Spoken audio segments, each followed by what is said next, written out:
The clash of her metal bracelet glanced off my cheekbone like a spoon hitting glass.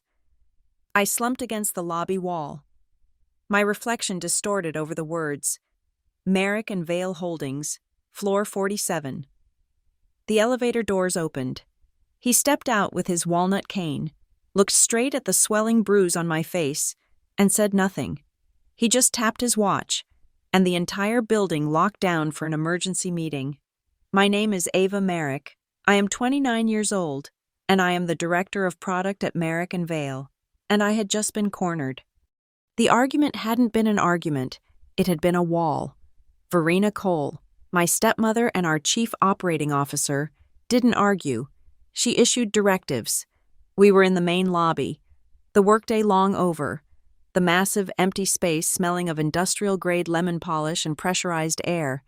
The rest of the building had emptied out, leaving only the hollow echo of our voices against the Italian marble. The report is clear. Verena, I'd said, my voice tight. I could feel the 2 night shift security guards by the main desk pretending not to listen. The new Northfield line, the seals on the casing, show unacceptable levels of corrosion and humidity testing. We can't ship. Verena, all sharp angles and sharper perfume, had laughed. It was a dry, airless sound. Ava, your job is to manage the product, not to throttle it. The projections for this quarter are dependent on Northfield. We are shipping. The numbers require it. This discussion is over. She turned to go. I stepped in front of her. A mistake. A stupid, emotional mistake. This isn't a discussion. It's a safety warning. If these units fail in the field, the liability... That's when she moved. She didn't just swing. It was a calculated, precise motion. A flick of her wrist. Verena always wore a stack of heavy, brutalist-style metal bangles. I saw them catch the cold fluorescent light. A silver blur. The clash of her metal bracelet glanced off my cheekbone like a spoon hitting glass. The sound was sharp, sickeningly bright in the cavernous lobby. Pain exploded under my eye. Hot and electric, I staggered back, my heel catching on the inlaid brass logo, and slammed hard against the floor-to-ceiling glass wall. My breath punched out of me. I slumped against the lobby wall, my vision swimming, my reflection a distorted, pathetic smear over the gold leaf lettering. Merrick and Vale Holdings, floor 47. I saw the security guard at the main desk.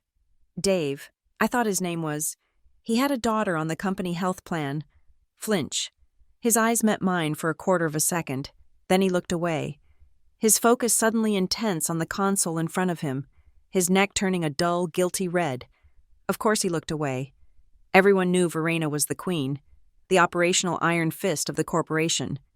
You don't witness the queen's displeasure and keep your job. My hand, which had been holding my phone, spasmed open. The phone clattered to the marble floor. Screen up, amid the spiderweb of cracks forming on the glass protector. I could see the red bar in the timer, 02:14. It was still recording. It had captured the entire exchange. The audio file would have my protest, Verena's dismissal, and the sharp, percussive sound of metal hitting bone. Verena hadn't moved. She was breathing heavily, not from exertion, but from rage. Her perfectly manicured hand was still slightly raised. She looked down at my phone, then at my face. The reflection in the glass showed me exactly what she saw. Not Ava Merrick, product director and granddaughter of the founder, but some anonymous, junior employee who had just committed a cardinal sin. I looked weak. I looked like I was finished. A sharp, clean ding cut through the thick silence. It was the private elevator, the one that came directly from the executive garage and required a specific key fob. The polished steel doors slid open. The lobby's oppressive silence became something else. It became pressurized, heavy, waiting. My grandfather, Harlan Merrick, the founder, the name on the building, stepped out. He was immaculate, as always, a dark, 3-piece suit that probably cost more than my car, a crisp white shirt, and his signature walnut cane. Not for support, but for emphasis. He wasn't supposed to be here. He was supposed to be in Geneva for the week. Verena froze. Her hand dropped to her side, her posture shifting instantly from predator to poised executive. "Harlan," she said, her voice a little too bright. "We didn't expect you back." He didn't look at her. His eyes, the same piercing blue as my own, moved from the elevator and locked directly onto my face. He didn't ask what happened. He didn't ask if I was okay. He didn't gasp. His expression didn't change at all. He just looked, his gaze analytical, taking in the rapidly forming dark purple swell under my left eye. He saw the single tear of pain that had escaped and was tracing a path through the makeup I'd put on 12 hours ago. He saw the way I was pressed against the glass, holding myself up. He looked at the bruise for 3 full seconds. Then he looked down. He lifted his walnut cane 6 inches off the floor and brought it down. Hard. Tap. The sound was singular, a sharp report that cracked through the lobby, more definitive and powerful than Verena's slap. It wasn't a question, it was a summons. His assistant, Mr. Davies, a man who seemed to exist in his boss's shadow, stepped out of the elevator behind him. Davies, without a word, looked at Harlan, then at me, then at Verena. He understood instantly. He tapped the screen of his industrial-looking smartwatch, his lips moving as he whispered a command I could barely hear. "Activate board link. Emergency summons. Full attendance. Now." The effect was instantaneous. A low hiss click sounded from the security turnstiles as they unlocked. The frosted smart glass that separated the public lobby from the executive elevator bank suddenly chimed and flashed from opaque white to crystal clear. Across the lobby, high on the walls, tiny red lights blinked on. The conference cameras, the ones normally reserved for building-wide announcements, were now active, recording. Verena finally found her voice. Though it was strained, she manufactured a small, condescending laugh. "Harlan, really, this is just a small family disagreement. Ava is being emotional." She turned her sneer on me. "So much drama. Ava?" I didn't answer. I could taste the metallic tang of blood in my mouth from where my teeth had cut the inside of my cheek. I swallowed it. I pushed myself off the glass, my legs shaking, but I managed to stand. I bent down, my vision tunneling for a second, and picked up my phone. The screen was a mosaic of shattered glass, but the red light was still on. I pressed the stop button, heard the faint click as the file saved. Then I slipped it into my pocket. My grandfather hadn't acknowledged Verena's existence. His gaze was still on me. He jerked his chin toward the now open elevator bank. "The boardroom," he said. His voice was gravel, low and final. He turned, the thud of his cane on the marble setting the pace. Davies held the security gate open for him. Harlan passed through. He didn't look back to see if I was following. He knew I would. I saw myself moving, a puppet pulled by the strings of his command. I walked past Verena. I could smell her perfume, a cloying, expensive floral scent that now smelled like violence. She was standing rigid, her face pale beneath its perfect makeup. She, too, began to follow. This was it. I felt a strange, cold clarity settle over the pain. The throb in my cheek was an anchor, grounding me, as I stepped into the private elevator behind my grandfather, with Verena entering a second after me. I knew this was over. This was no longer a family problem, a secret kept behind closed doors, a whispered fight over dinner. This was a corporate war, and my grandfather had just called the banners. The elevator ride to the 47th floor was silent, but it was the loudest silence I had ever endured. The 3 of us stood in the mirrored steel box, a twisted portrait of the company's leadership. My grandfather, Harlan Merrick, stood at the front, his back to us, leaning on his walnut cane. Verena Cole, his wife and my COO, stood beside me, her posture rigid, her breathing controlled, and me, Ava Merrick, with a throbbing cheek and the metallic taste of blood on my tongue. The brushed steel walls reflected us with cold clarity. Verena checked her reflection, a tiny, practiced motion, smoothing an invisible wrinkle on her $5,000 blazer. She was assessing the damage, not to my face, but to her evening. Merrick and Vale had been my grandfather's life. He'd built it from a single machine shop in Ohio. Founded on a principle he'd had carved into the granite of the old lobby, integrity over profit, he was a legend. My mother, his daughter, had been his heir apparent, sharp and ethical, and then she was gone. A car crash on a rainy night 12 years ago. The house became a museum of grief. Harlan was a ghost in his own home. 6 months later, Verena arrived. She wasn't a comfort. She was an acquisition. Harlan, in a move that stunned the board and shattered my world, married her.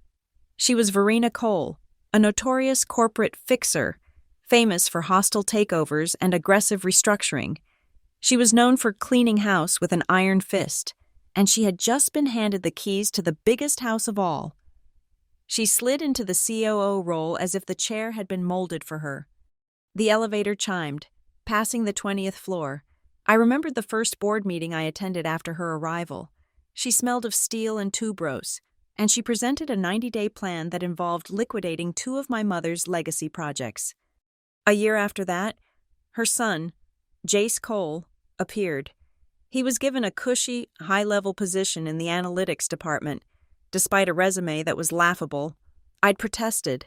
I'd gone to Harlan, then to HR, citing nepotism and a clear conflict of interest. The next day, Verena had called me into her office. It was all glass, overlooking the city, a throne room. She didn't raise her voice. She slid a single document across her polished desk, a non-disclosure agreement. "We are a family, Ava," she'd said, her voice smooth as venom. "And in this family, we present a united front. We don't air our disagreements. This is just housekeeping." I argued. She smiled. "Sign it, or your position here becomes redundant. Your grandfather is grieving. He doesn't need this disruption." I'd signed it. The pen scratching on the paper felt like a betrayal. That day, I learned my lesson. My voice was a liability. So I learned to be quiet. I learned to watch. From that moment, I stopped being a granddaughter and became an archivist. I set up data rules. Every email from her, or from Jace, was auto-forwarded to a private, encrypted server. I tracked meeting calendars, noting the ones she postponed indefinitely, always the ones concerning compliance or safety. I saved every version of every product approval log, highlighting her digital signature that pushed through timelines against the advice of engineers. The elevator passed the 35th floor. Verena sighed, a sound of profound impatience. "Harlan, this is absurd," she said to his back. "She's emotional. You know how she gets.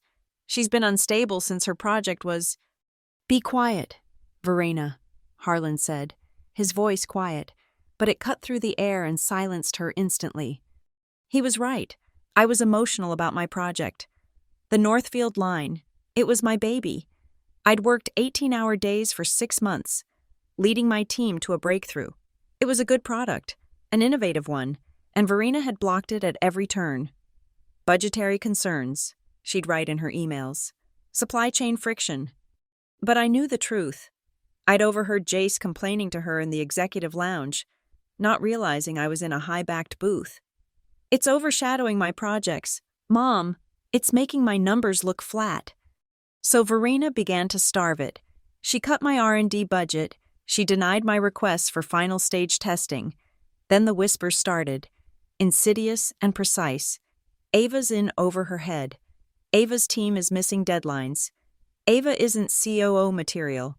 Last week, I'd found the draft memo on the shared drive, the one she hadn't secured properly, a corporate restructuring. It proposed reassigning me to the Redriver branch in Michigan. Redriver wasn't a branch. It was an exile, a corporate graveyard where executives were sent to fade into irrelevance. She was trying to erase me, the same way she had erased my mother. At home, in the sterile, white-on-white mansion my grandfather now shared with her, she was a different person. She was the picture of the doting wife, the caregiver. She'd brew him special restorative bone broth. Her hands, which cut budgets like thread at the office, would fluff his pillows. "Harlan, darling, you must rest," she'd coo, while simultaneously signing off on 401k freezes for the factory workers. I learned to survive her. I learned that in her world, feelings were weaknesses. Emotions were leverage to be used against you, so I suppressed mine. I became a file. I became a spreadsheet. Every dismissive word, every veiled threat, every broken promise, I converted them. I turned her hypocrisy into data points. I turned her lies into speaking numbers. The elevator bell chimed, a soft, final ding. The doors slid open onto the 47th floor, the boardroom. I could feel the throb in my cheek, a painful, rhythmic pulse, but beneath the pain, there was a cold, hard clarity. Verena thought she was in control. She thought she had just put me in my place, a final, physical exclamation point on her corporate victory. She was wrong. I wasn't waiting for a rescue. I wasn't waiting for my grandfather to save me. I was just waiting for the right moment. And Verena, with the satisfying, sickening clash of her metal bracelet, had just handed it to me. The fight in the lobby wasn't the beginning. It was just the inevitable, physical conclusion to a war I had been fighting digitally for 3 weeks. It was a war of data, of regulatory compliance, and of buried reports. It started with a single PDF file, Report QC9A, from the independent testing lab, the Northfield line, my project. The report was mostly green. Pass, pass, pass, until page 4, Appendix B, minor corrosion risk. The testers had flagged that the encoding on the main access lid showed a 4.7% failure rate under sustained high humidity conditions. It wasn't catastrophic, not yet. It was a slight chemical erosion that could, over 18 to 24 months, compromise the seal. The recommendation was clear. Further stress testing required. Hold release. I forwarded the report to Verena with my own memo attached. Subject: Urgent. Northfield release hold. I cited Company Bylaw 11.2, the one my mother had written, regarding product integrity and public safety. I recommended a 2-week delay to test a new sealant. Verena's reply came back in 6 minutes. She hadn't replied to my email. She had forwarded my memo back to me, but as an image, she had scrawled across the digital copy in aggressive, red ink annotation, so bright it hurt my eyes. Absolutely not. Push to market before EOQ. We need the numbers. This is non-negotiable. She hadn't just dismissed the warning. She had vandalized it. I escalated. I sent a final, formal memo of dissent to her and to Jace, who, as head of analytics, had to sign off on the final risk assessment projections. I attached the original PDF, my memo, and her redlined refusal. Per corporate governance, I wrote, I cannot sign the release to market forms while QC9A is unresolved. The liability is unacceptable. Jace's reply was almost immediate. It was casual, a reply all as if I were a nervous intern. Ava, come on, don't break the game. The risk is a rounding error. It's just some lawyers covering their asses. We ship, we hit the number, we all get our bonuses. Don't be the problem. I stared at the words, don't break the game. This wasn't a game. It was a physical product that people would rely on. The next morning, I went to the company share drive to access the file path. My memo, Jace's reply, Verena's redlined image, and the original QC9A report, all of it, gone. The folder was empty. I felt a cold knot tighten in my stomach. This was new. This wasn't just dismissal. This was active concealment. I clicked on the folder's properties. Show history. A log appeared. At 11:58 p.m. the previous night, 4 files had been permanently deleted. The user ID was simple. Admin V. Verena. She hadn't just deleted them from the drive. She had used her C-level administrative privileges to wipe them from the server's cache. A digital black hole. But she didn't know about my lawyer. After the NDA incident, I'd had one quiet consultation with an attorney specializing in corporate whistleblowing. You're not a whistleblower, Ms. Merrick, he'd said. Not yet. You're an executive with a fiduciary duty. Document everything, but don't steal. Create redundancies. Assume your corporate account is monitored. So, months ago, I'd set up a rule in my email client. It was hidden, buried under a dozen other sorting rules. Any email sent to or from Verena, Jace, or the legal department, containing keywords like Northfield, QC9A, risk, compliance, or delay, was automatically and instantaneously forwarded to a private, Proton-encrypted email address. Verena hadn't just deleted the files. She had, in fact, created a perfect time-stamped record of her own malfeasance, which was now sitting safely on a server in Switzerland. The escalation in the lobby started because I confronted her about that empty folder. The QC report is missing. Verena. It's been archived, Ava. It was obsolete. It was a safety warning. That's when she grabbed my arm, her fingers digging into my blazer. You are done talking about that report. I could see the main lobby camera, a dark dome on the ceiling, pointed right at us. The video feed would be silent, but it would show her aggression. It would show her hand on my arm. That's when I acted. My phone was in my hand, and my Apple Watch was on my wrist. I didn't fumble for the phone. I tapped the complication on my watch face, the one I'd set up for this exact purpose. A single tap on the phone. The audio recording app started instantly. I didn't do it to be a hero. I did it to keep the facts. In this company, the truth was only the truth if you could prove it in a meeting. My word against hers was nothing. But her voice, her words, attached to a data file? That was something. I am required by company policy to log my dissent, I said, my voice shaking, but clear. You are a little girl playing in a world you don't understand, she hissed, pulling me closer. And that's when she slapped me. That's when the phone flew from my hand, clattering to the marble, its microphone still active, still recording. The irony was, all of this happened during my grandfather's absence. He was in Geneva, ostensibly for a banking conference. With Harlan gone, Verena was the acting monarch, the board, cowed by her and hungry for the quarterly numbers. Let her do whatever she wanted. The shareholders were demanding rapid returns, and Verena was their champion. Just that afternoon, she had hosted a go-to-market champagne luncheon for the Northfield sales and marketing teams, a celebration. I hadn't been invited. I stood outside the glass-walled conference room, watching them, watching Jace raise a glass, his teeth white in a self-congratulatory smile. Verena was at the head of the table, triumphant, accepting their applause. They were toasting a product they were about to ship, a product she knew was flawed. I stood there, invisible, looking at the bubbles rising in their flutes, reflecting the cold office lights.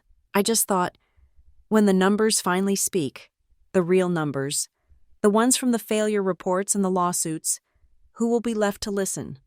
It was just after that celebration that I made my last attempt. I caught her in the lobby, alone. I thought I could appeal to her one last time, not to her conscience, but to her sense of self-preservation, to the risk of liability. It was a fatal miscalculation. She hit me, hard.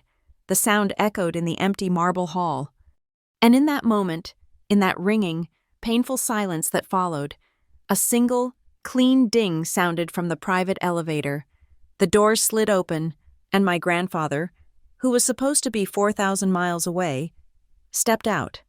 The boardroom on the 47th floor was a glass box suspended over the city. It was designed to impress, to intimidate, to reflect power. Tonight, it felt like an interrogation cell. The long obsidian table reflected the pinpricks of light from the Grayford skyline, making it look like we were sitting on a sheet of black water. Mr. Davies, Harlan's assistant, didn't touch the door. He pressed his thumb to a biometric panel on the wall. A soft chime, and the heavy glass doors hissed open. Harlan! This is madness, Verena said, her voice low and furious, resuming her argument from the elevator. Whatever tantrum she threw, it can be handled by HR in the morning. Harlan ignored her, walking to the head of the table, his chair, He placed his cane against it and remained standing. He looked at Davies. "Call them." Davies didn't pick up a phone. He tapped his watch again, the same one from the lobby. "Initiating full board summons, per Article 4.2a.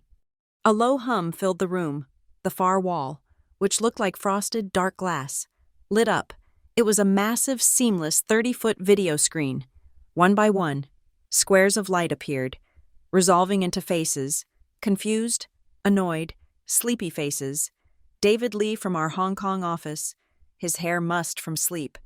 Eleanor Vance from London, a glass of wine in her hand. The entire 12-person board of Merrick and Vale, pulled from their dinners, their beds, their private lives, by an emergency summons they could not ignore. Jace, who had followed us in, looked pale, his eyes darting between his mother and Harlan. He slid into a chair far down the table, trying to make himself small. Verena, seeing she was trapped, took the offensive. She strode to the other end of the table and sat, projecting absolute authority. She was the COO, the one who ran the day-to-day. These people reported to her, in effect. "David, Eleanor, my apologies for this." "Interruption," Verena said, her voice smooth, buttery, in complete control. "There seems to be a false alarm. Harlan is—" "This is not a false alarm." Harlan's voice was quiet, but it filled the room. The microphone array in the ceiling was sensitive. "This meeting is not procedural. Harlan," Verena snapped, her mask cracking. "There was no agenda, no 48-hour notice. It's invalid." "Per the corporate bylaws," Harlan said, his voice like gravel. "Section 4.2, subsection A. The chairman may convene an emergency session of the board without prior notice in the event of a material risk to the corporation, its officers, or its assets. I believe all three apply." He turned his gaze to me. It wasn't kind. It was an order. "Ava, report." I stood. The room was cold. I could feel the throb in my cheek, a hot, pulsing reminder. I looked at the wall of digital faces, then at Verena. I kept my voice flat, devoid of the emotion she had accused me of. I would not be unstable. I would be a report. This evening, I was physically assaulted by COO Verena Cole in the main lobby. The board members stared. Some leaned into their cameras. I saw David Lee sit up straight. This assault was the direct result of my refusal to sign off on the Northfield product release. A third-party safety report, QC9A, shows a significant corrosion risk in the primary seal. I issued a hold release memo, citing unacceptable liability. I continued, my voice gaining strength. My memo was dismissed. The risk was categorized by Jace Cole as a rounding error. When I persisted, the original safety report, my memo, and all related correspondence were illegally deleted from the share drive by a user with C-level administrative privileges. I paused, letting the words land. I confronted Verena about the data suppression.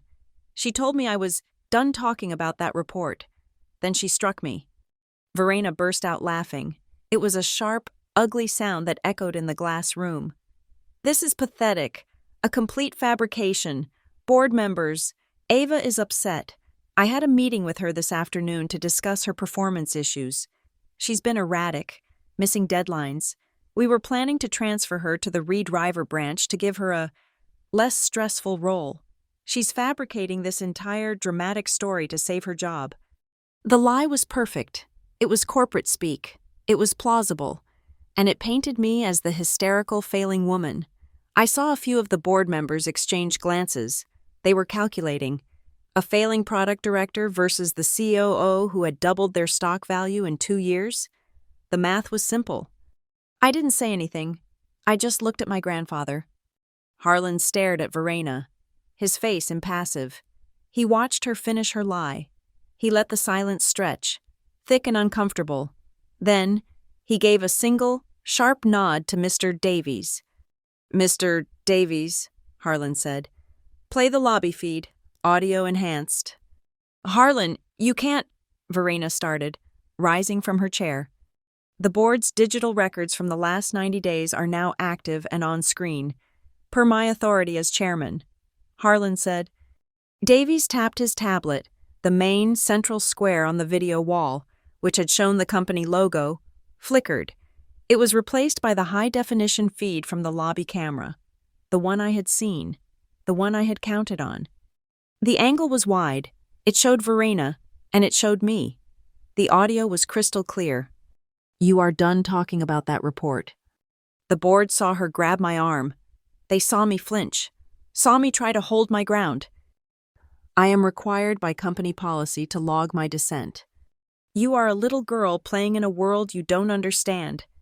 And then they saw it, the flash of her hand, the silver blur of her bracelets, the sound, the sharp, sickening clack of metal on bone. So loud in the silent boardroom, it made two of the directors physically jolt. They saw me slam back into the glass wall. They saw my phone skitter across the floor. The clip ended. Silence. No one on the video wall moved. Eleanor Vance had her hand over her mouth. David Lee just stared, his face pale. Jace had his phone out under the table, his thumbs flying, probably trying to text his mother, or a lawyer, or delete his own emails. He looked up, panicked, and typed again. A security protocol engaged message flashed on his screen. The building's network was locked down. Davies had thought of everything. A director from the finance committee, a man named Marcus, was the first to speak. He wasn't looking at Verena. He was looking at the company's general counsel, who was also on the call. Liability, Marcus whispered, but the microphones picked it up. My God, the liability. The SEC will have questions, David Lee added, his voice hollow. About the product, about the report, the assault. That's criminal. Verena's face was white. The corporate mask was gone, replaced by a pale, cornered fury. She turned, her eyes two burning coals, and she stared at me, down the entire length of that obsidian table. You, she hissed, you did this. What do you want? Money? Is that it? What do you want? She was trying to frame me one last time, to paint this as blackmail. I kept my hands flat on the table. I looked at her, and then at the faces of the board. The truth is in the system, I said, my voice cold and clear, the throb in my cheek a steadying drumbeat. It's not about what I want. It's about what you did. It's about what you did. The words hung in the sterile, pressurized air of the boardroom. The 30-foot video wall, now dark, reflected the stunned faces of the board members and the pale, furious mask of Verena. My grandfather, Harlan, broke the silence. He didn't look at Verena. He looked at Mr. Davies. Mr. Davies, the Data Integrity Report, now. Yes, sir. Davies was unflappable, as if he were merely presenting quarterly earnings. He tapped his tablet, and the massive screen lit up, not with video, but with the cold, black and white lines of a server log. Board members, as part of the chairman's emergency summons, our head of forensic IT was tasked with pulling all relevant server logs concerning the Northfield project, specifically from the last 72 hours. Your attention, please. The screen split. On the left, a file directory. Projects Northfield QC. On the right, a system log, time-stamped.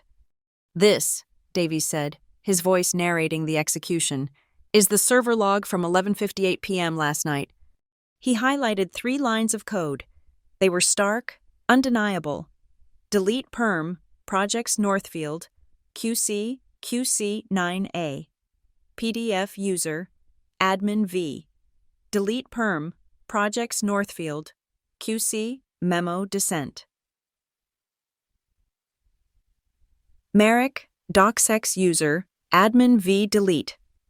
Perm, Projects Northfield, QC, reply, J. Cole, user, admin V. Marcus, the finance director, leaned into his camera. Admin V? Who is that? Is that a system account? Admin V is a C-level executive privilege account, Davies said, his fingers flying. A new window overlaid the log. It is an account with permissions to permanently erase files, bypassing the standard 30-day retrieval cache. We cross-referenced the IP address that executed the commands. Another window, IP 10.47.1.2, map to exec office V, Cole status, hardwired, physical, not VPN. The command was executed from the desktop computer in the chief operating officer's office. Davies concluded. A sharp intake of breath from someone on the call. This wasn't an accusation. It was a digital receipt. Verena had used her most powerful credentials to scrub the evidence. This constitutes a willful and actionable destruction of corporate records. Allen, the general counsel, said. His face, projected 8 feet high, was pale and grim. Jace, Harlan said, his voice quiet. Jace Cole, who had been trying to shrink into the shadows at the far end of the table, flinched as if he'd been struck. Mr. Davies, Harlan clarified. Yes, sir. The screen changed again. This time, an email. It wasn't the full email. It was a metadata snapshot, more damning than the full text could ever be. From Jace Cole, Cole@Merrickvale.com, to Verena Cole. V. Cole@Merrickvale.com, date, September 28, 2025, 08:14 a.m. a.m., subject, Ava's stupid report. First line, line preview. Mom, just give the order. We push the units before 9:30. I'll fix the QA data in the post-market system later. It's just a data entry. That's, Jace stammered, his voice cracking. That's not real. That's taken out of context. It was a hypothetical. The context, my grandfather said, his voice cutting through Jace's panic, is conspiracy to commit data fraud. The term, fix the QA data, is self-explanatory. And the cover-up, I said, my voice gaining strength. Davies swiped to the next piece of evidence. It was a track changes document from the marketing department's server. This is the draft of the Northfield press release, first composed by our PR team on September 29th, Davies narrated. He highlighted the original text, written by the PR head. Merrick and Vale announces a brief pilot delay for its Northfield line to ensure all quality parameters exceed industry standards. And then, the edit, a red strike-through, the new approved text. Merrick and Vale proudly announces the successful go-to-market launch of its Northfield line, meeting all quarterly projections. And the user who made and approved this material change? Eleanor Vance asked from London. Davies clicked the comment bubble next to the change. The digital signature was clear. V. Cole, 09/29/25, 10:02 a.m. Change accepted. Issue this by EOD. She knew the product was flawed, and she drafted a press release to lie to the market. Marcus, the finance director, whispered, "This is a material misrepresentation. This is an SEC violation." The fraud was already in motion, Harlan said. Mr. Davies, the warehouse. The screen flickered, shifting to a grainy, time-lapsed video from the main distribution warehouse in Ohio. The timestamp in the corner read 1:12 a.m., October 25th, 2 nights ago. The official, signed shipping authorization for Northfield was for 08 Antiquai, October 27th, tomorrow morning. Davies explained, his voice a dull monotone against the frantic images of forklifts moving in the dark. This footage shows 3 full-load trucks being packed with Northfield pallets, 48 hours before the signed authorization. They watched as the shrink-wrapped pallets were loaded. The trucks' logos were blurred. Those shipments were unauthorized, I said, stepping forward. The board's eyes, digital and real, turned to me. They were shipped without a final compliance signature.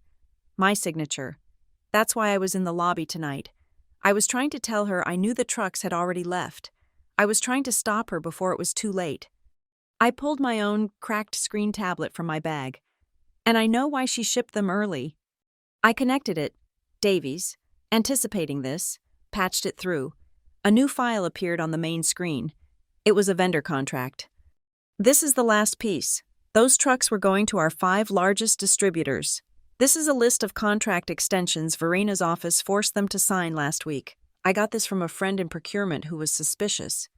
I highlighted the new clause. Section 4, Addendum B. It's a no-return addendum, citing expedited market release. She was locking them into the purchase, knowing the product was flawed, making it impossible for them to return the defective units when they inevitably failed. She wasn't just shipping a bad product, she was creating a $50 million liability trap. The boardroom was a tomb. The case was built. It wasn't just an assault. It was a systematic, premeditated conspiracy to defraud the company, its partners, and its shareholders. Eleanor Vance's face filled her square on the screen. "Alan," she said to the general counsel, "the fraud is one thing. That's a catastrophic corporate matter. But the video—" She looked at me, her gaze clinical, but not unkind.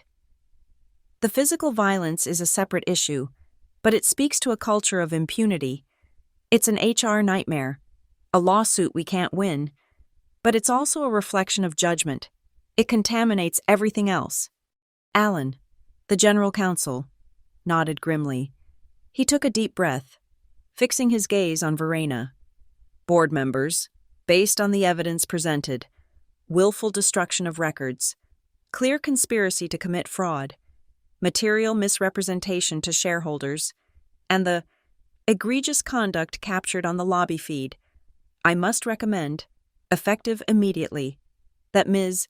Cole be placed on indefinite executive leave, pending a full, independent, and external investigation." Verena, who had been sitting in stunned, stony silence, finally moved. She didn't look defeated. She looked incandescent. Slowly, she pushed her chair back, the sound a loud, angry scrape on the polished floor. She stood. "Leave?" she scoffed. The sound was sharp, brittle. "An investigation?" She planted her hands on the obsidian table and leaned forward, a predator gathering itself. She smiled, a terrifying, humorless expression. She looked at each board member on the screen, one by one, as if memorizing their faces. "You think you are investigating me?" she hissed. "I am this company. I am the one who tripled the share price while Harlan played with his orchids. I built the profit you are all sitting on. You," she pointed a perfectly manicked finger at Marcus. "Your bonus, the one that just paid for your house in the Hamptons? That was my number. You, Eleanor, your London expansion was my plan." Her voice dropped to a lethal whisper. "You side with this emotional child, over me, and I will burn this company to the ground on my way out. I have loyalty you can't even comprehend. You will all regret this." The threat hung in the air, heavy and toxic. The board members wavered. She was right. She was powerful. She had loyalists embedded in every department. My grandfather had not moved. He'd said almost nothing. Now, he calmly reached for the antique, leather-bound binder that he carried with him everywhere, the one that held the company's original charter and his personal notes. He opened it. The pages were thick, old vellum. He flipped past modern printouts, past meeting notes, until he reached the very back. He stopped on a single page. It was old. The edges were yellowed and brittle with time. It was typewritten, on that old, thin onion skin paper, the kind they hadn't made in decades. He stared at it for a long moment. He looked at Verena, who was still breathing heavily from her threat. Then, his eyes found mine. He turned the binder around for me to see. At the bottom of the page, above a notary's seal dated 2008, was a signature. It was written in faded, blue fountain pen ink, but the lines were still strong, still defiant, still familiar. It was my mother's signature. My mother's signature. Elara Merrick Vale, the name the company had originally carried, before it was shortened, before she was gone. "Alan," my grandfather said, his voice quiet, pulling the general counsel's attention from Verena's outburst. "Please retrieve and display file 001B. The Alara Merrick Vale Trust Addendum. Harlan, what is this? Verena demanded. A history lesson? It doesn't matter. It's my word against hers. It is not, Harlan said. Alan, the lawyer, looked as if he'd been dreading this moment for a decade. He typed a complex command into his console. Harlan, are you certain? Activating this. I am certain. The screen, which had shown the warehouse footage, now displayed a high-resolution scan of the same document my grandfather held, the typewritten, yellowed page. Board members, Alan said, his voice heavy. This is the Product Ethics Addendum, filed and attached to the corporate charter on May 14, 2008. It was filed by Alara Merrick Vale as a binding condition of her preferred stock trust, which, as you know, constitutes 17% of the company's voting shares. A confused silence fell over the remote directors. They knew of the trust, but not this. What does it do? Marcus asked. It is, in essence, a dead man's switch, Alan said, designed to protect the company's integrity. He read from the screen. His voice was a monotone, but the words were explosive. Article 1.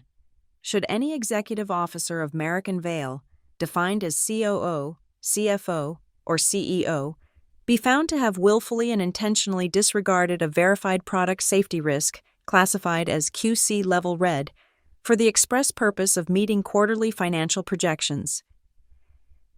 He paused, and the room felt as if all the air had been sucked out of it. Said executives' voting rights, derived from all company stock, preferred or common, shall be immediately and temporarily frozen. The full voting power of their shares will be transferred, for a period not to exceed 90 days, to the trust's sole designated beneficiary and direct heir. Verena's face, projected on the wall, was no longer pale. It was bloodless.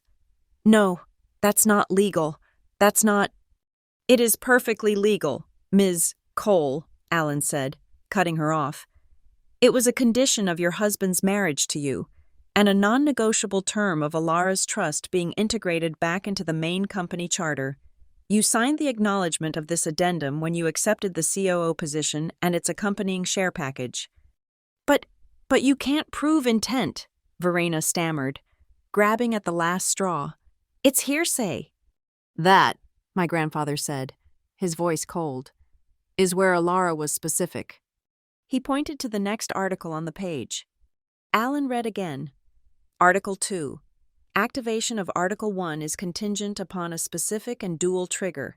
The act of data concealment or fraud must be accompanied by a documented act of workplace violence, coercion, or extreme intimidation by the same executive officer within the corporate domain, as these actions are deemed prima facie evidence of willful malicious intent. Every eye in the room, real and digital, went from the screen to me, to the dark, swelling bruise on my cheek. The server logs, Harlan stated, show willful data concealment to meet a projection. Admin V. Push the units. Fix the QA. He then nodded to the darkened screen that had shown the lobby video. And the lobby feed, witnessed by this entire board, provides the secondary trigger. Workplace violence, clear, undeniable, and documented. The server logs and the slap. My mother had predicted it. She had predicted that someone like Verena would one day try to cheat, and that to do it, they would also have to be a bully. She had tied the two triggers together. Verena sank into her chair. She looked at Harlan, her eyes wide with a new, dawning horror. This wasn't a corporate vote she could bully her way out of. It wasn't a legal fight she could win. It was a trap, set 12 years ago, by a woman she had never even met. Even I cannot change this, Verena, my grandfather said, his voice laced with a profound, cold sadness. He was speaking to her, but also to the board. This is not my power to wield. It is the charter. It is the legal foundation of the company. It is Alara's will. He looked at me, and his expression softened for the first time. My daughter. She believed that integrity was a structural component, not a decorative one. She built this failsafe. I remembered. Then, a flash of memory, so sharp it felt like another blow. The last dinner I had with my mother, before the rain, before the crash. We were at our favorite restaurant. I was complaining about a group project at school, how I was doing all the work. She had laughed, and then turned serious. She took my hand. "Ava," she'd said, "in this life, in this company, you will meet a lot of people who think it's easier to break things than to build them. They will cheat, and they will push, and they will yell, because they think winning is all that matters." She'd tapped my nose. "But you're a builder, like me, and you must remember, if you are ever in the room, and you are the only one with the power to hit the stop button, you hit it, no matter what it costs." I had thought she was just giving me life advice. She was giving me a corporate mandate. Verena looked around the room, her eyes darting from face to digital face. She was searching for an ally, for someone to object, to call this a family coup. No one would meet her gaze. David Lee in Hong Kong was staring at his desk. Eleanor Vance in London was looking at Alan, the lawyer, with a grim, calculating expression. Marcus, the finance man, was already scribbling on a legal pad, likely calculating the financial fallout. Verena's threat of burning the company down was suddenly empty. She had no matches. My mother had just taken them all away. I didn't feel happy. I didn't feel victorious. The adrenaline that had been singing in my veins turned to ice. I just felt tired. A deep, bone-weary exhaustion, and a strange, cold clarity. The throb in my cheek was a dull echo. This wasn't a victory. It was a transfer of burdens. My grandfather closed the ancient leather binder. The soft thud of the cover was a gavel strike. He reached into his suit jacket and pulled out his own pen. It was a simple, heavy, black fountain pen, the one he'd used to sign every major deal for 50 years. He unscrewed the cap, the motion deliberate, precise. He laid the pen on the obsidian table, perpendicular to my cracked tablet. He slid it across the polished surface. It stopped directly in front of me. My mother's 17% voting rights, Verena's frozen shares, combined. It was enough. It was control. My grandfather looked at me, his eyes clear and impossibly heavy. "Are you ready?" I looked at the pen. It was heavy, black, and lethal. It was the instrument that had built an empire, and now it was a weapon. I met my grandfather's gaze. The throb in my cheek was a cold, steady metronome. "I am ready." Alan, the general counsel, cleared his throat, his face on the giant screen looking grim. "Board members. For the record, let me be precise. The addendum is self-executing. The trigger conditions, verified by the server logs and the video feed, have been met." He looked at Verena with something like pity, then quickly looked away. "Effective immediately. All voting rights associated with shares held by COO Verena Cole are frozen. Simultaneously, the 17% voting block held in the Alara Merrick Vale Trust is now under the full temporary control of the beneficiary, Ms. Ava Merrick. This state of affairs will persist for 90 days. He was wrong about the 72 hours in the outline, but the effect was the same. The power in the room had just shifted, drawn into me like a vortex. Jace, down the table, made a small, sick sound. Verena stood up, her chair scraping. "This is a coup, a family ambush. I did everything for this company. I did what Harlan was too weak to do. I did it for the shareholders." "My shareholders," Harlan said, his voice dropping to a dangerous low, "do not buy their profits with the bruises on my granddaughter's face." The finality of his words silenced her. The fight was over. Now, the sentencing. Harlan stood, placing his hands on the back of his chair. He looked at the 6 faces on the video wall, the voting directors. "We have a clear and present crisis. There are 3 motions on the floor, presented by the chair. 1. The immediate, indefinite suspension of COO Verena Cole, pending a full external investigation. 2. The immediate stop shipment and recall of all units from the Northfield product line. 3. The immediate formation of a third-party committee, reporting only to this board, to investigate the data fraud and malfeasance. He didn't need to ask for a second. We will now vote. Mr. Davies, please record. All 6 directors and myself will vote. Total, 7 votes. He raised his own hand. 4. One by one, the faces on the screen lit up with a green yes. Eleanor Vance. Yes. David Lee. Yes. Marcus. Yes. 2 others, in quick succession. Yes. Yes. One face, a man named Peterson, a longtime Verena loyalist, remained dark. His lips were a thin white line. No. Mr. Davies didn't blink. The vote is cast. 6 in favor, 1 against. The main screen flashed in large block letters. Motions passed. 6-1. Verena collapsed into her chair. All the fight, all the iron, all the venom draining out of her. She was just a woman in an expensive suit, staring at a black, reflective table. Harlan turned, not to her, but to me.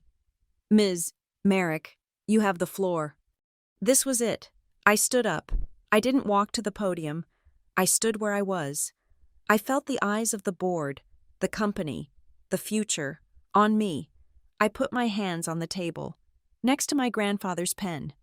I looked directly into the central camera, speaking to the 6 directors, but also to everyone else I knew would be listening in. This meeting is a signal, I said. My voice was low, but the sensitive microphones picked up every word. It was the 20-second speech I'd been rehearsing for a year.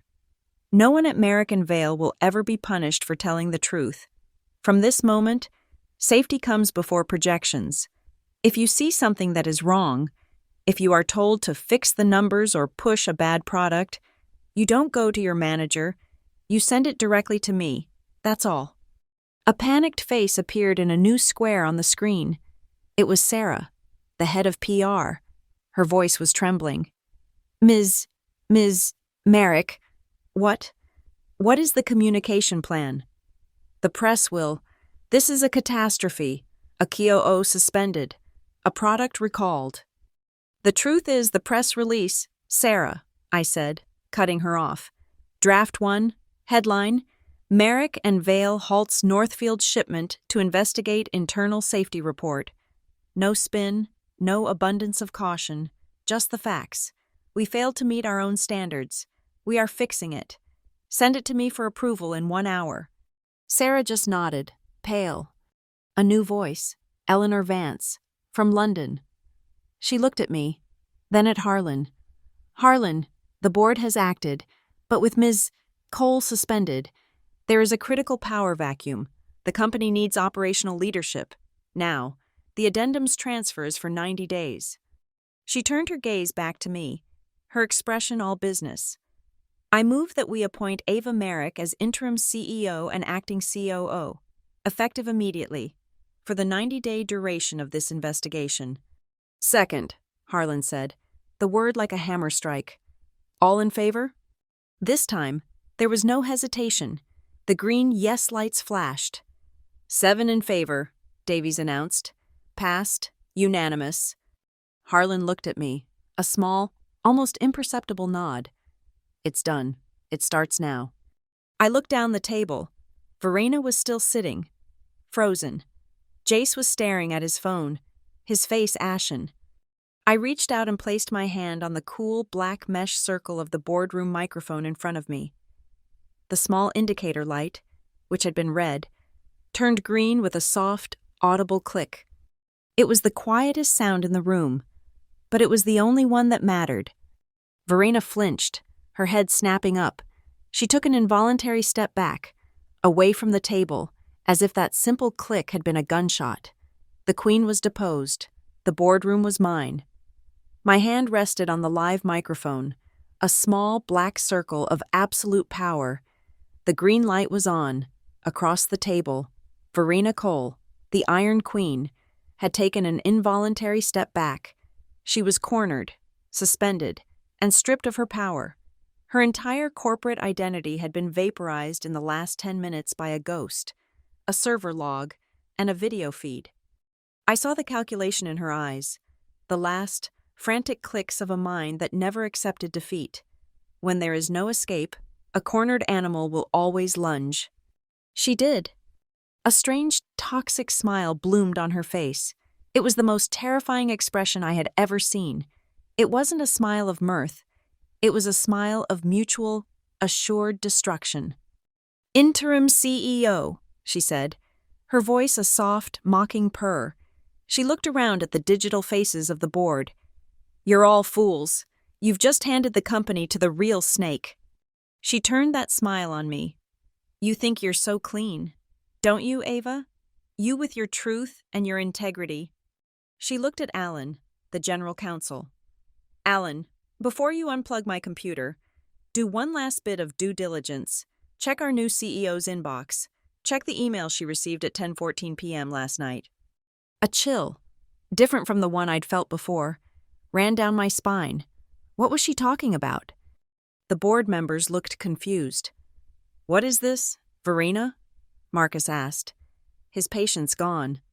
"It's over." "Is it?" Verena said, her voice ringing with false confidence. "Check her email, or are we only investigating my server logs tonight?" Alan looked at me. It was a question. I nodded. "Do it." My stomach was a cold, empty knot. This was a variable I hadn't accounted for. A trap.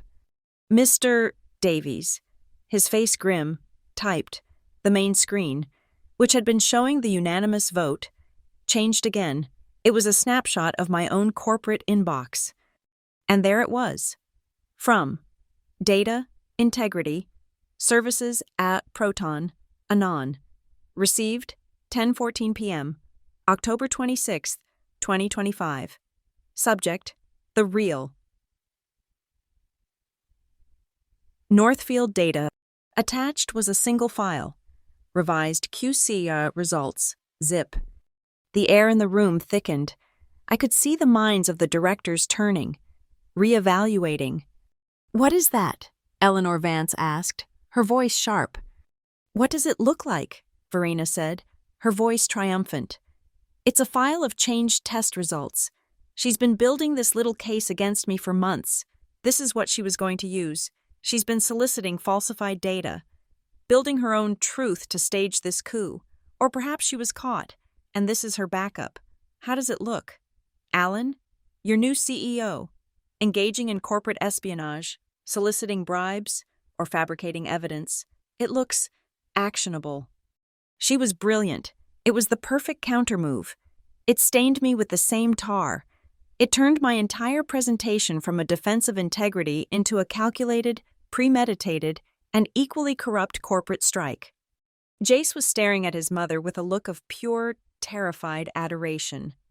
I felt the panic rise, hot and acidic, in my throat. I looked at the email, at the unknown sender, at the damning file name.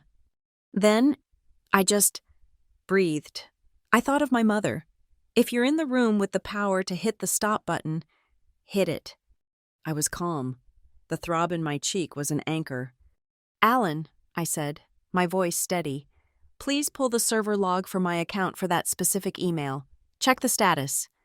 Verena's smile faltered. Just a fraction. "What?" Alan asked. "The email status. Check if it was read."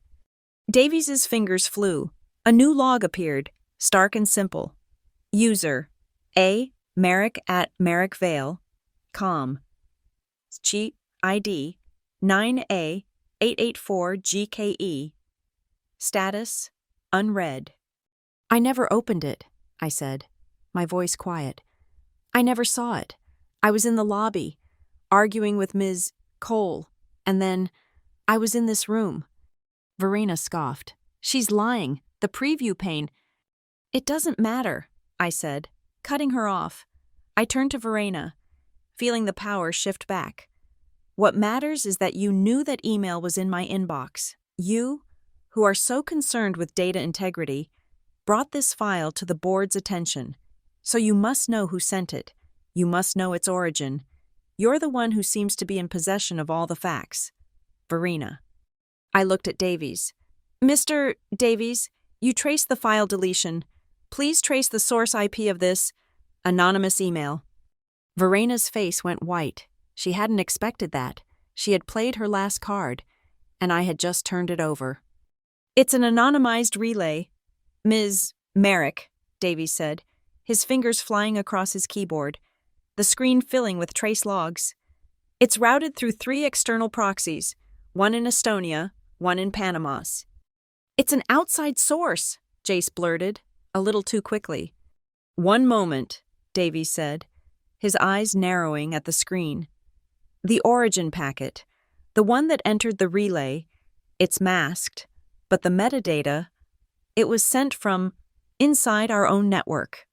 How is that possible? Marcus, the finance director, asked. An internal VPN, Davies said, his voice flat with disgust. Routed to an external proxy, then routed back to our own server, destined for Ms. Merrick's inbox, a clumsy circular attempt to look like an external threat. The origin IP is 10.47.8.112. Map that IP, my grandfather commanded. A digital floor plan of the 8th floor, analytics, appeared. A single desk blinked red. IP 10.47.8.112. Map to Analytics Desk 844, user J. Cole. Every eye in the room, digital and real, snapped to Jace. He looked like he was going to be physically sick. He was shaking, a pale, vibrating tremor. That's not... I didn't, he stammered, his eyes wide, looking to his mother for a lifeline. My terminal. Someone must have used my terminal. Mr. Cole, Davies said, his voice like ice. An internal VPN connection at that hour requires a physical override of the nightly firewall. That override can only be performed from the server room on the 8th floor. Harlan nodded. Pull the service elevator camera for that floor. Time stamped for 1:00 a.m. this morning. Already on it, sir, Davies said. The screen split. The grainy black and white feed from the 8th floor service elevator landing appeared. The time in the corner read 01:12:04 a.m. The elevator doors slid open. Jace Cole, looking pale and terrified, slipped out. He looked left. He looked right. Then he made a dash for the hallway that led to the IT server room. The loop played again. Jace, appearing, Jace, running. It was over. The frame-up was complete, and it had been exposed. Jace just broke. The manufactured confidence, the smug analytics bro persona, it all dissolved. He was just a terrified boy who had been caught. He looked at his mother, his face a mask of panic and betrayal. You said it would work, he screamed, the words tearing out of him. You said it would fix everything. You said it would just make her look bad, that it was my word against hers. Mom, you told me to do it. The confession, high-pitched and hysterical, echoed in the glass room. Verena's head whipped around. Her face was no longer pale. It was a dark, mottled red, a mask of pure, unrestrained fury. She lunged down the table toward her son. Her hand raised, her voice a low, vicious whisper. Silence. But her microphone, like mine, like everyone's at the long, dark table, was hot. Her whispered command, silence, boomed through the boardroom speakers and into the private offices and homes of the 6 directors. It wasn't a denial. It wasn't an objection. It was an order, an admission, a confirmation of conspiracy. A dead, horrifying quiet fell. Jace was openly weeping, his head in his hands. Verena was frozen, her hand half raised, her mask of composure finally, irrevocably shattered. Harlan Merrick looked at Verena. He looked at Jace. He looked at Alan, the general counsel, who had his head in his hands. Alan, Harlan said, his voice resonating with a lifetime of authority, a deep, sad finality. We will turn every piece of this over to the district attorney's office, the server logs, the lobby feed, the warehouse video, the conspiracy to commit fraud, and this. Verena finally snapped. The threat of corporate exile was one thing, this was prison.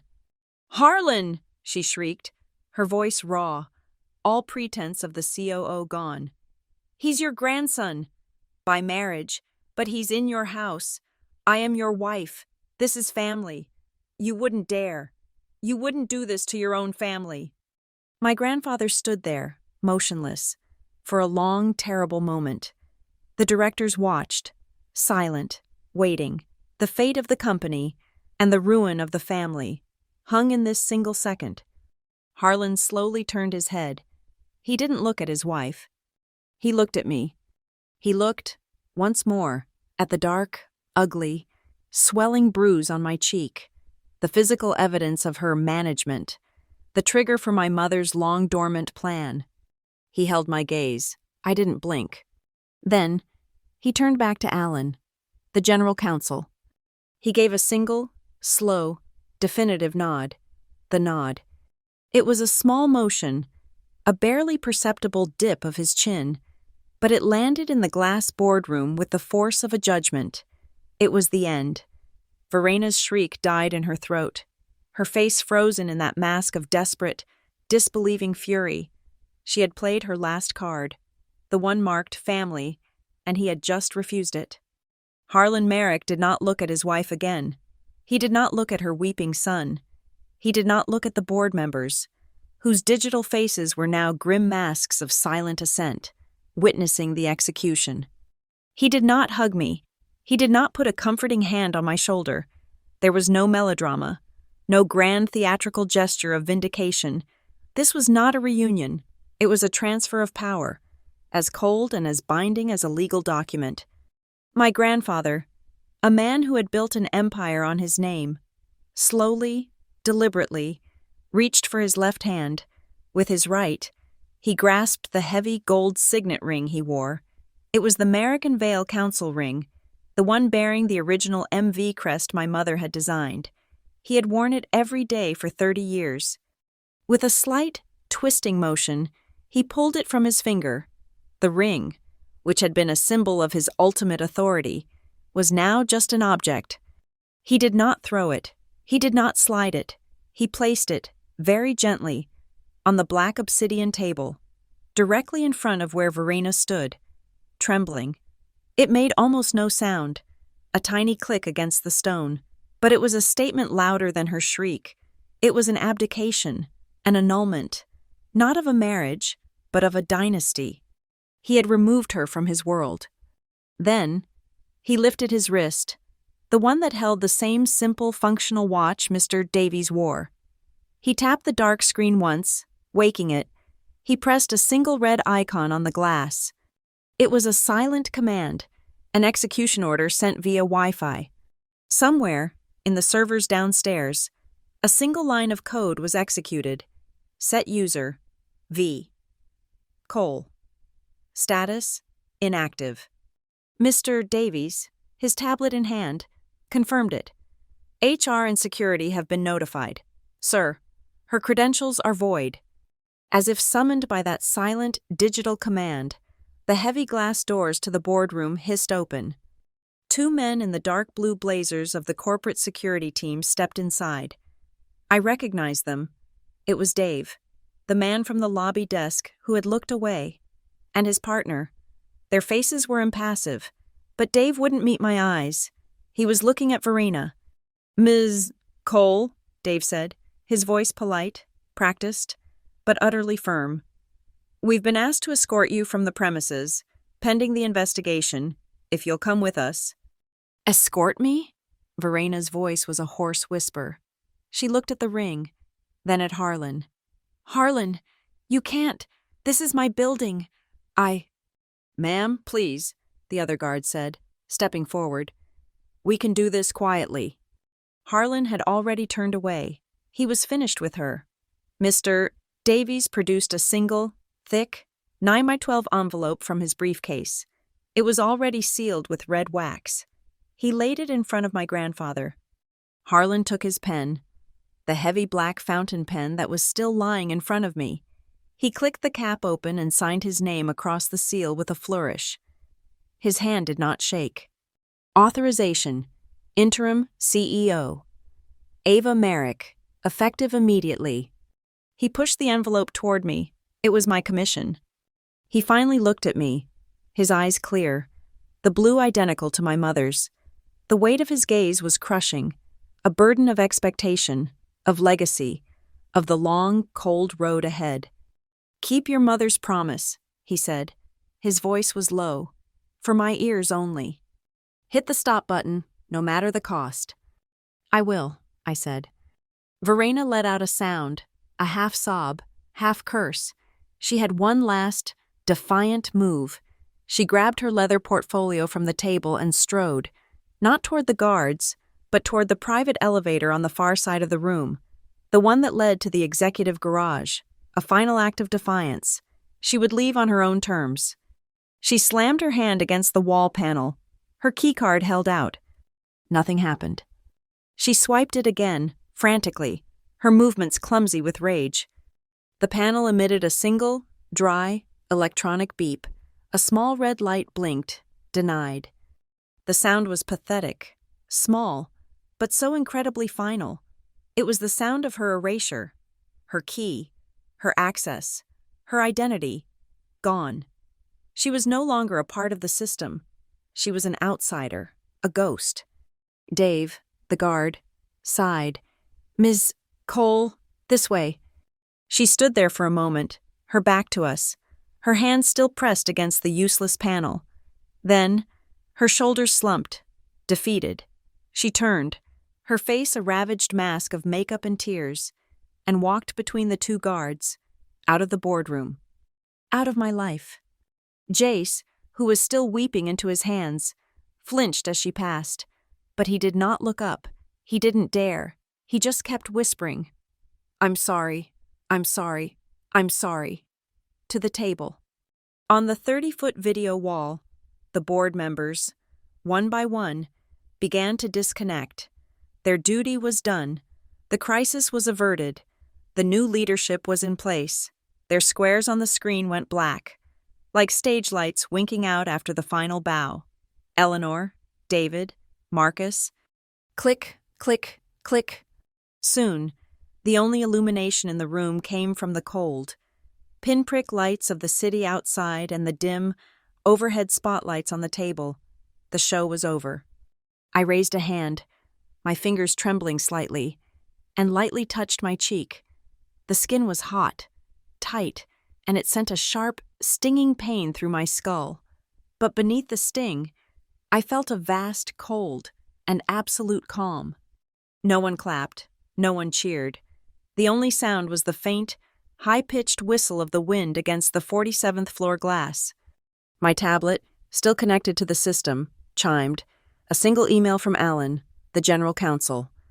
The subject was simple. Transition. The body of the email was one word. It was done, all of it. The fight, the fear, the waiting. I pulled my hand away from my face. I looked at Jace, who was now being quietly attended to by the second guard. I looked at my grandfather, who was standing by the window, his back to me, looking down at the city he had built. I took a deep, shuddering breath, the first one that felt like my own in years. I picked up my grandfather's pen. I tapped the live microphone in front of me, the green light flaring. "Mr. Davies," I said, my voice clear and carrying in the new silence. "Get me the head of logistics on a secure line, now." I looked at the signed, sealed envelope that held my new title. "Begin the recall, every unit, and get Sarah from PR back on the line. She has a statement to release." I walked out of the boardroom. I didn't look back at Jace, who was now being quietly flanked by the security detail, or at my grandfather, who had turned to look out the window, a silent sentinel over the city he had built. I picked up the sealed envelope, my new authority, and stepped into the glass corridor. The 47th floor was silent. The boardroom behind me was a tomb, still warm with the heat of bodies and the ozone of the giant screen. Before me, through the floor-to-ceiling glass, the city of Grayford was spread out, a vast, glittering, and indifferent circuit board. The headlights of the cars were data streaming through the arteries of the streets. It was all just a system, and I was now in control of it. My personal phone, the one with the shattered screen, vibrated in my pocket. A text from Sarah, the head of PR. Press is waiting outside. We have calls from the Journal and Bloomberg. What do I tell them? I opened the draft we had discussed, the one she had been terrified to send. It was simple, stark, and it was the truth. We are pausing to do the right thing. I pressed send. A presence beside me, my grandfather. He had followed me into the hall, and now he stood beside me, not touching me, not speaking. We just looked out at the city lights. He didn't say, "Good job."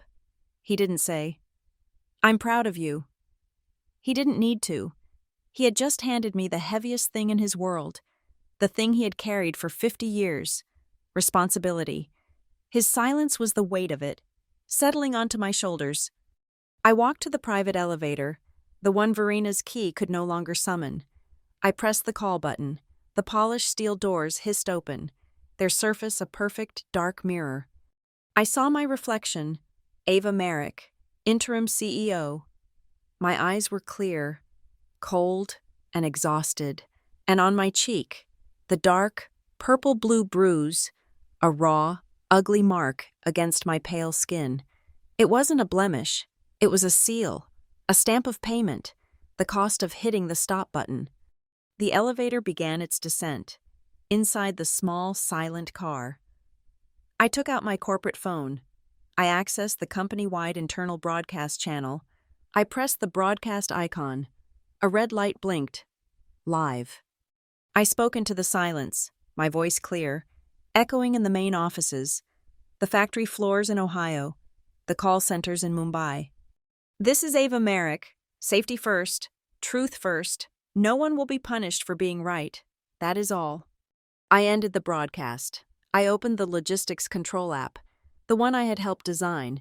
The Northfield product line was still active, a glowing red release status on the main dashboard. The trucks Verena had sent were still rolling. A prompt appeared, triggered by my new credentials. Recall Order 001. Execute. The status light on my app dashboard switched from red, hold, to green, authorized. My recall order was active.